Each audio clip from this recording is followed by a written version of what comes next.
সকাল।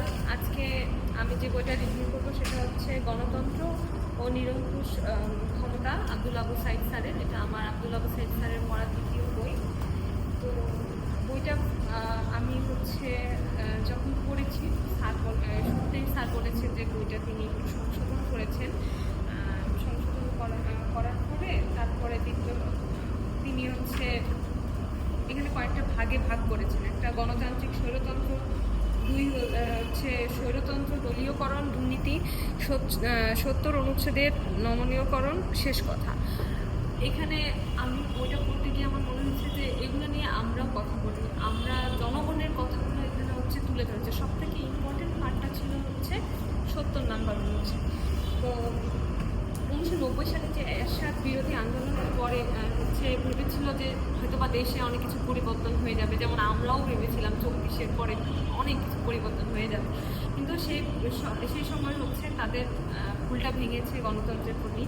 গভীরতম হচ্ছে যে স্বৈর শাসকের হাতে ক্ষমতা। সব থেকে বড় কথা যে দল শাসন করে নিরঙ্কুশ স্বৈরাচারের আদলে গণতন্ত্র মূল্যবোধ যেটা থাকে সেটা হচ্ছে পায়ের তলে পিষে ফেলেন। তারা আসে বলে যে গণতন্ত্র অনুযায়ী দেশ চলবে, কিন্তু কাইন্ড অফ সার করতে চেয়েছে এখানে, যেটা হচ্ছে রাজতন্ত্রে পরিণত হয়ে যায়। এর সাথে বিদায় দেওয়ার পরে গণতন্ত্র নয় বরং উল্টোটা পেয়েছিল। জাতি নাম দিয়েছিল একনায়কতন্ত্র, পুরুষ কৌলিক রাজতন্ত্র। এখানে লেখক বলেছে জাতির ভাগ প্রধানত দুটি পরিবারের হাতে। শুরুর দিকের পার্টটা এরকম ছিল যে এই দুটি পরিবার থেকেই আসবে। কেন হচ্ছে সাধারণ মানুষ আমরা হচ্ছে সরকার দিতে পারবো না?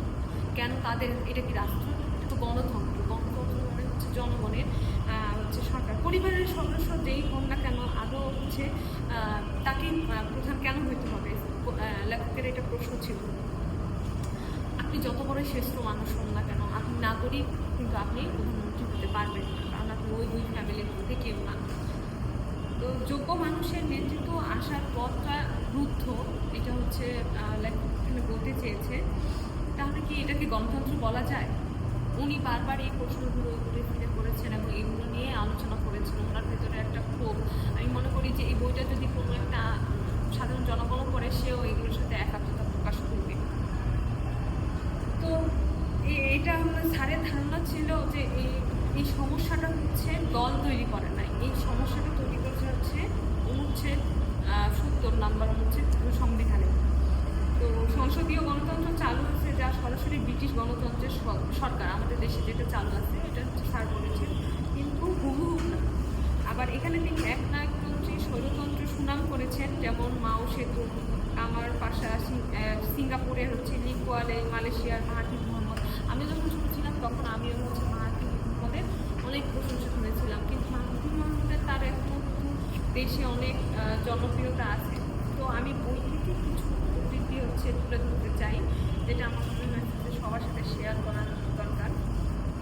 যে উনি যখন এই 70 নম্বর অনুচ্ছেদ নিয়ে কথা বলছে, সেখানে বলছে যে ফ্লোর ক্রসিং কথাটার অর্থ দাঁড়ালো একজন সাংসদ কোনো একটি দলের পক্ষ থেকে নির্বাচিত হলেও সংসদের ভিতরে তিনি একজন সম্পূর্ণ স্বাধীন ব্যক্তি, এমন একজন জননেতা যার দায়বদ্ধতা বা জবাবদিহিতা কেবলমাত্র একটি দলের কাছে নয়, তার নির্বাচনী এলাকার জনগণের কাছে, যাদের তিনি সরাসরি প্রতিনিধি, তার ব্যক্তিগত বিবেকের কাছে এবং মোটা দাগে গোটা জাতির কাছে। এই ব্যবস্থায় একটি আইন সংসদের সংখ্যাগরিষ্ঠ সাংসদের ভোটে পাস হয়, কিন্তু বাধ্যতামূলক নয়। এটা মূলত হচ্ছে ব্রিটিশ প্রথাটি কেবল ব্রিটিশ সংবিধানে নয়, কম বেশি পরিবর্তিত অবস্থা অনেক দেশের সংবিধানে আছে।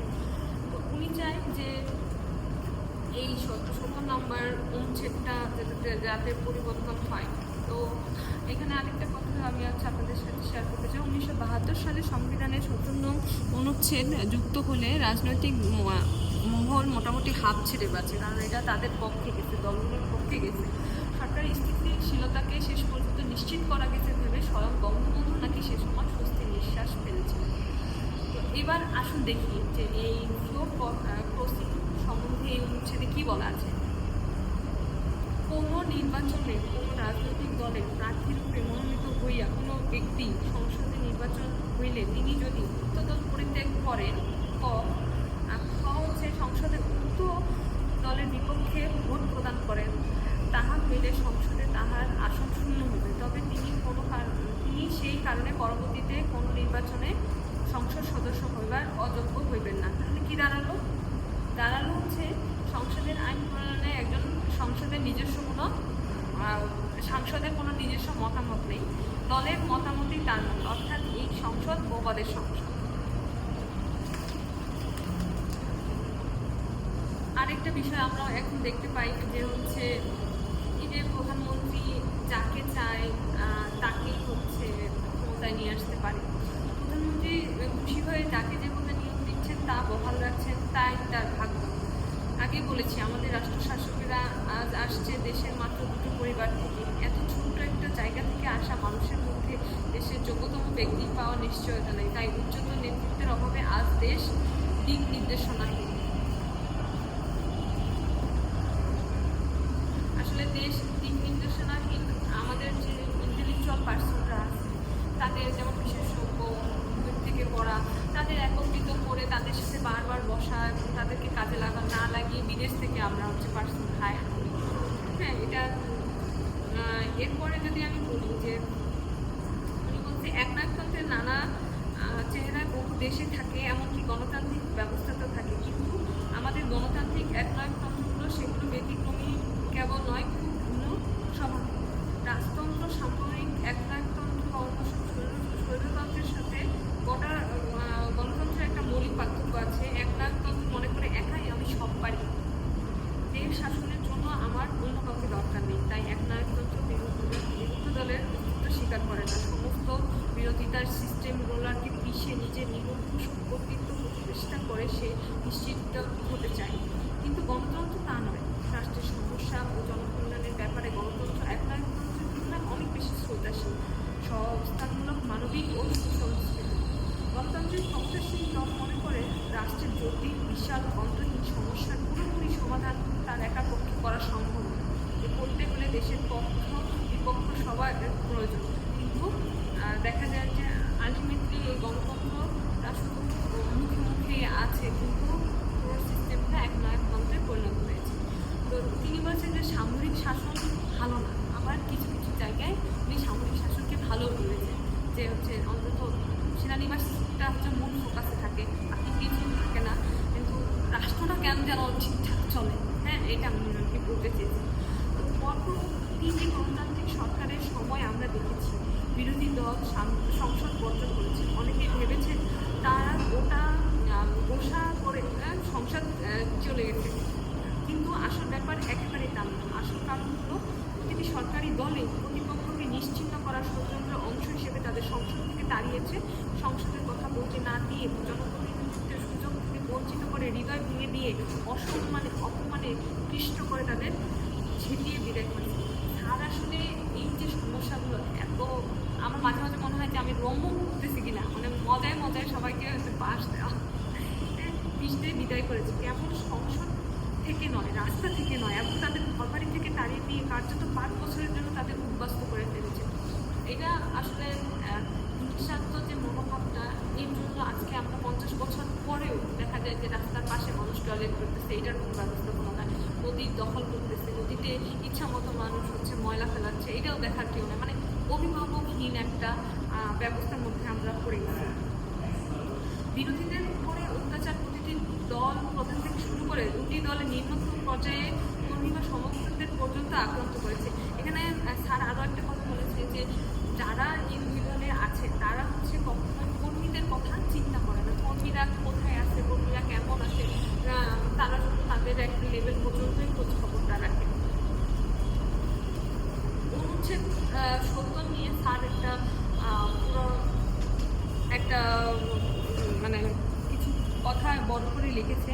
উনি বলেছে, আগে বলেছি আজ দেশে যা ঘটছে তা শেখ হাসিনা বা খালেদা জিয়া কারোর ব্যক্তিগত পরিকল্পনার ফল নয়। এটা অনেকটাই ঘটেছে উল্লেখিত অনুচ্ছেদটির কারণে, সেটা হচ্ছে 70 নম্বর অনুচ্ছেদ। ওই অনুচ্ছেদ যদি কিছু নমনীয় না করা হয় তবে তাদের জায়গায় যারাই আসুক দেশ হুবহু আগের অবস্থায় চলে যাবে। নিতান্ত মূলতার কারণে বিগত 2 বছরের তত্ত্বাবধায়ক সরকার ওই দুই দল প্রধানকে দেশ থেকে নির্বাসন দেওয়ার চেষ্টা করেছিলেন। ভেবেছিলেন তাহলে দেশের চিরদিনের মতো রাখমুক্ত হবে। তারা বাংলাদেশকে পাকিস্তান ভেবেছিলেন। এর চেয়ে হাস্যকর আর কিছু নেই। যাই হোক, এই অবস্থা থেকে অবিলম্ব মুক্তি দরকার। আজ আমাদের দেশে একনায়কতন্ত্র চলছে, রাজনীতির ভাষায় তাকে বলা যায় নির্বাচিত একনায়কতন্ত্র।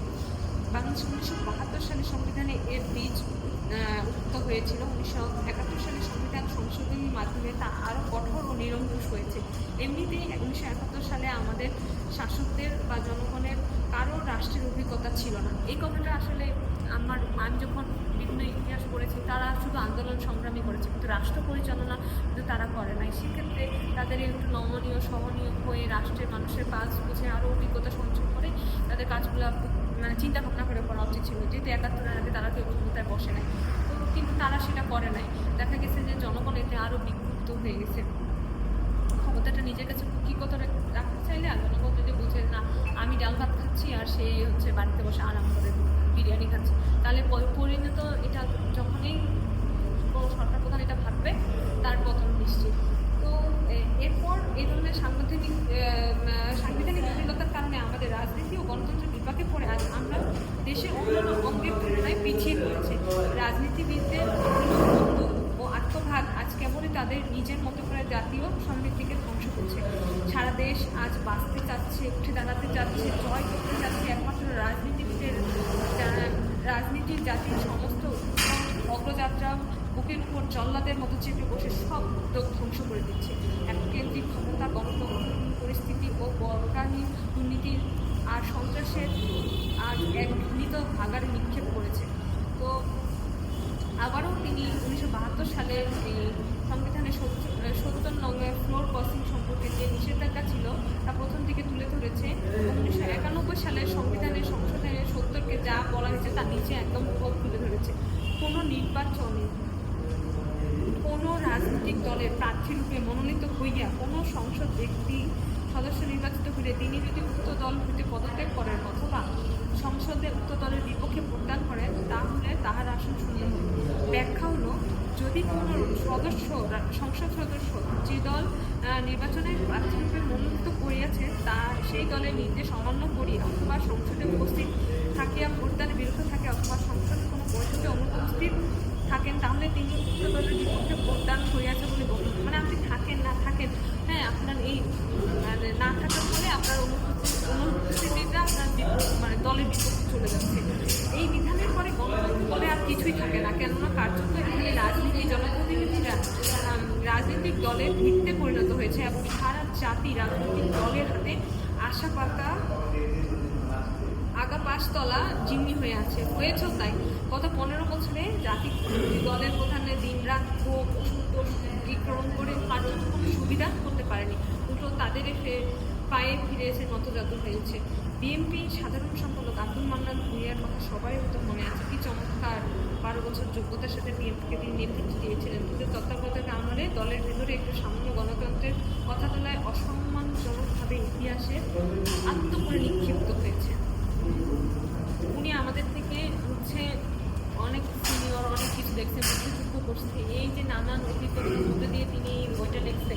এই বইটা আসলে আবার সমাধানও তিনি দিয়ে দিচ্ছেন, এটা আমার খুব ভালো লাগছে। যে শুধু সমালোচনাই করেন নাই, তিনি হচ্ছে সমাধানও দিয়ে দিচ্ছেন।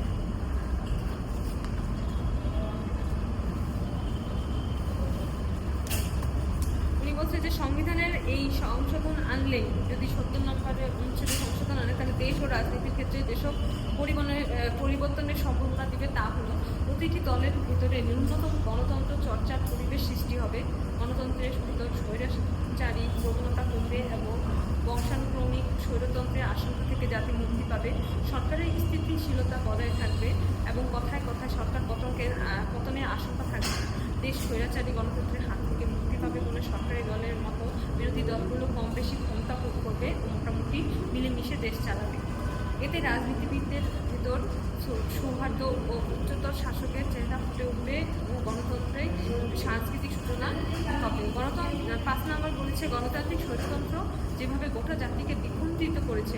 মানে এই কথাটা আমার আসলে খুব ভালো লেগেছে, গণতান্ত্রিক স্বৈরতন্ত্র, যেটার কোনো অস্তিত্ব কিন্তু নাই, কিন্তু এটা আসলে এখন বাংলাদেশে চলতেছে। তো দ্বিখণ্ডিত করেছে এবং পক্ষ যেভাবে পরস্পরকে বিনাশে হিংস্র হয়ে উঠেছে তা কমবে ও দুটি দেশ মোটামুটি একটি দেশে পরিণত হবে। সরকারি দলের একচ্ছ প্রভুত্ব এবং বিরোধী দলের পুরোপুরি নিশ্চিহ্ন হওয়ার আশঙ্কা কমে যাবে এবং বিজয় পরাজিতের মধ্যে নিষ্ঠুর ব্যবধান কমে যাবে। নির্বাচিত কমিশন, দুর্নীতি দমন কমিশন, মানবাধিকার কমিশন ইত্যাদি স্বাধীনতা নিশ্চিত হবে যদি এই ৭০ নম্বর অনুচ্ছেদটা সংশোধন করা যায়। এক কথায় আমলাতন্ত্র সহ রাষ্ট্র কাঠামোর বিভিন্ন অঙ্ক ধীরে ধীরে গড়ে ওঠার সুযোগ পাবে। বর্গাহীন দুর্নীতি ও প্রসেস কমে যাবে এবং স্বচ্ছতা, জবাবদিহিতা ও সুশাসনের পরিবেশ তৈরি হবে। দলের ভিতরে পরিবারতন্ত্রের অশুভ দৌরাত্ম্য কমে যাওয়া, দলের ভেতরকার উচ্চতর মানুষেরা রাষ্ট্র পরিচালনার হাত ধরতে এগিয়ে আসবে। জনপ্রতিনিধিরা স্বাধীন ও মর্যাদাপূর্ণ রাজনীতিতে পরিণত হবেন। তারা নিজ বিবেক জনস্বার্থে প্রতিনিধি হয়ে উঠবেন, জাতির কোনো ক্ষতি করবেন না। এখানে স্যার আরেকটা কথা বলছে, মানে আমি যখন হচ্ছে রাজনীতিবিদদের দেখি তখন আমি ভাবি যে তাদের মধ্যে হয়তো বা দেশপ্রেম নেয়, টানে শুধুমাত্র নিজেদের হচ্ছে আত্মিক উন্নয়ন। কিন্তু স্যার এখানে বলছে যে 100%-এর মধ্যে অন্তত 50 থেকে 60% মানুষ দেশকে ভালোবাসে। এই মানুষগুলোকে হচ্ছে আমাদের খুঁজে বের করে দেশের কাজে লাগানো দরকার। আর শেষ কথা হচ্ছে স্যার বলছে আমাদের জাতির ভেতরকার অক্ষমতা, নিষ্ক্রিয়তা, আত্মঘাতী প্রবণতা, নেতিবাচকতা, আত্মস্বার্থপরতা, নৈরাজ্য প্রবণতা, লোভ, ধর্ষণ, কামিতা, এই যে এতগুলো নেগেটিভ শব্দ শুধুমাত্র আমাদের বাংলাদেশের মানুষের জন্য। আর এগুলো আপনারা মানে কোনটা অস্বীকার করবেন যে আমাদের ভিতরে এইগুলো নাই? আমরা হচ্ছে যদিও বা এটা বইয়ের কথা, হয়তো আমরা শুধু 71 পড়ে আসছি, 62, 69, 47 পড়ে আসছি, আমরা একটা বিজয় মানে একটা অভ্যুত্থানও দেখলাম, অভ্যুত্থান পরের অবস্থাটাও দেখলাম। এই একটা অক্ষরও আমি আমার জাতি থেকে বাদ দিতে পারি। এটা যদি পজিটিভ আকারে ফিরে আসতে হয়, আমাদের সেই সোনার মানুষগুলোকে খুঁজে ফিরে তাদের হাতে দেশটা দায়িত্ব দিতে হবে এবং ছোটো থেকে শিশুদের দেশপ্রেমটা শিখাতে হবে। এটা না যে তোমার জন্য বাঁচো, নিজের জন্য বাঁচো, একটা চাকরি হতে হবে।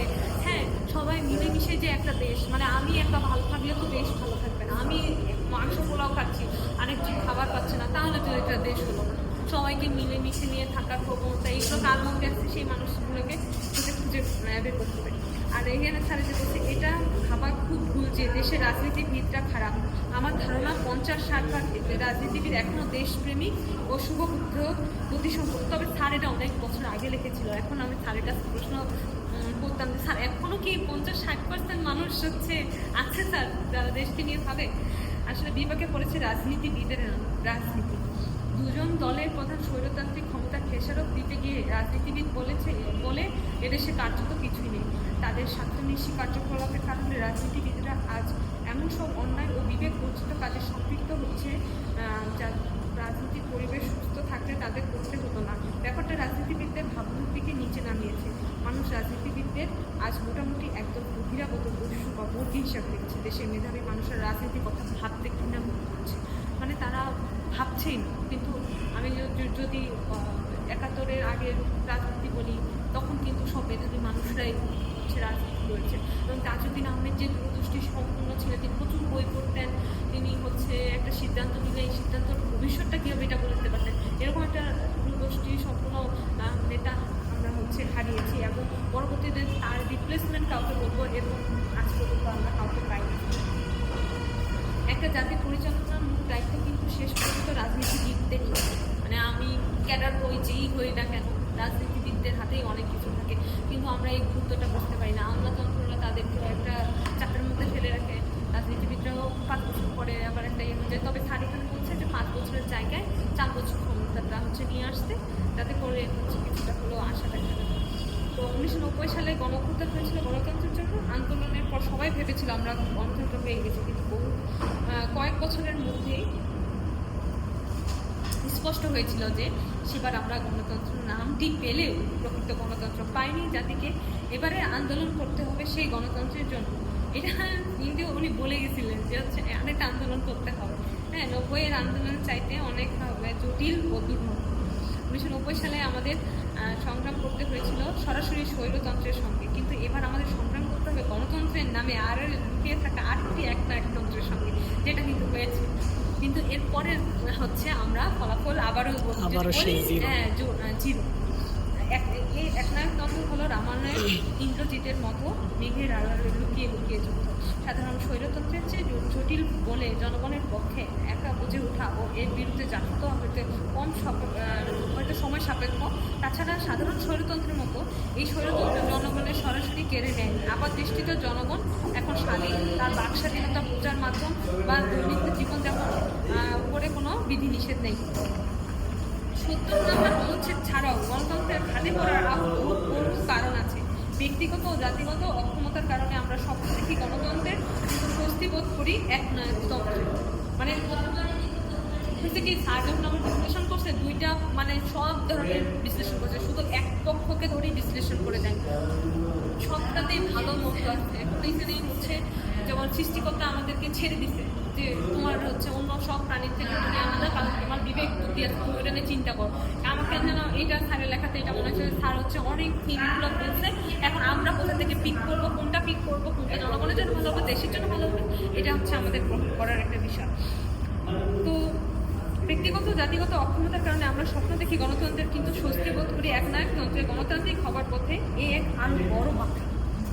আমাদের দেশের রাজনীতির নিকট অতীতেও বাধা কম নয়। অতীতে এদেশের বেশ কিছু রাজনৈতিক হত্যাকাণ্ডের প্রেতাত্মা এখনো জাতির জীবনের উপরে অশুদ্ধভাবে ঝুলছে। সরকারের ৫ বছরের মেয়াদকালের নিষ্ঠুর ক্রমে দীর্ঘ যা প্রতিটি সরকারের শেষ দিকে তাকে ব্যর্থ, দুর্নীতিগ্রস্ত ও বর্বরোচিত করে তোলে। তাই আমাদের সরকারের আইন আমেরিকার মতো কিছুতেই 4 বছরের বেশি রাখা ঠিক না। নির্বাচিত কমিশন, দুর্নীতি কমিশন বা বিচার বিভাগের মতো বহু রাষ্ট্রযন্ত্রের বহু বিভাগই স্বাধীন হয়, এটা আমরা এখনো জানি।